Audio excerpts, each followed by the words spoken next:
कि ये युद्ध का युग नहीं है, ये बुद्ध का युग है। इजराइल के प्रधानमंत्री के साथ बात करने पर ऐसी इन्हीं चीज़ों पर जोर दिया है। भारत का खाड़ी के देशों के साथ बहुत ही व्यापक आर्थिक और सामाजिक और ऐतिहासिक संबंध है। ये परिस्थिति कल सुबह 3:30 बजे लोकल टाइम के हिसाब से ईरान पर इजरायली वायुसेना के हमले से संबंधित है और उस शुरुआत में 200 से ज़्यादा इजरायली वायुसेना के विमान, 100 से ज़्यादा ईरानियन जो लक्ष्य थे उन पर हमला करने में सफल रहे।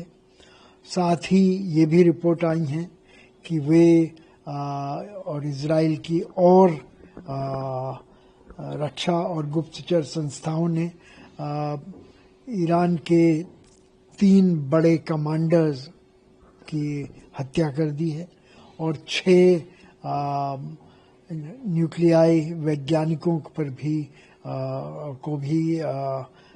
मार दिया गया है। साथ ही ये भी बताया जा रहा है कि नांस में जो ईरान का न्यूक्लियाई संस्थान है उसको काफ़ी क्षति पहुंची है और उसमें जो भूमि के ऊपर संस्थान था उसको नष्ट कर दिया गया है, लेकिन भूमि के नीचे जो संस्थान था उस पर अभी इजराइल का कोई हमला नहीं हुआ है।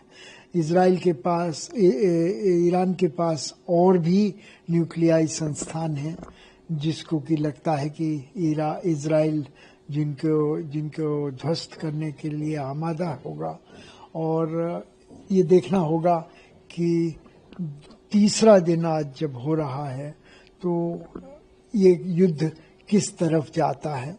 दूसरी ओर ईरान ने बदले की कार्रवाई में इजराइल के ऊपर अपने मिसाइलों से और ड्रोन से हमले किए हैं और इन हमलों में जैसा अभी टीवी में खबरें आ रही हैं इजराइल की काफ़ी क्षति हुई है और कम से कम 3 लोगों के मारे जाने का समाचार भी आ चुका है।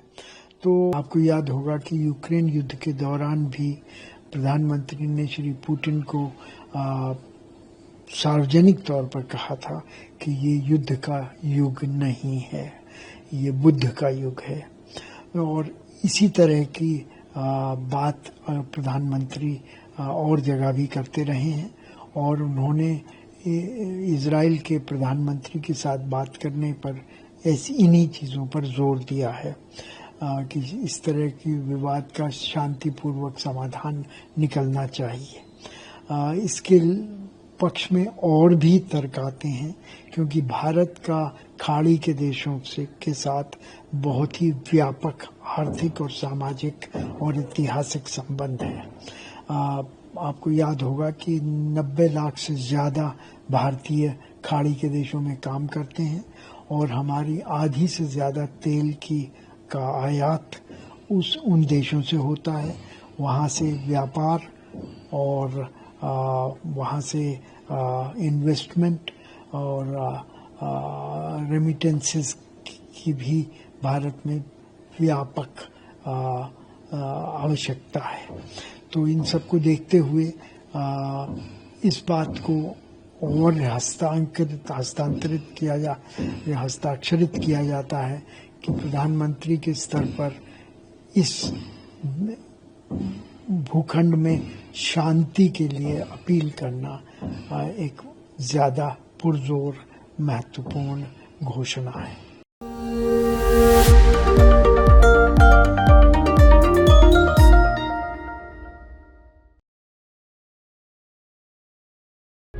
प्रभातखबर.com, विश्वास वही, रफ्तार नहीं।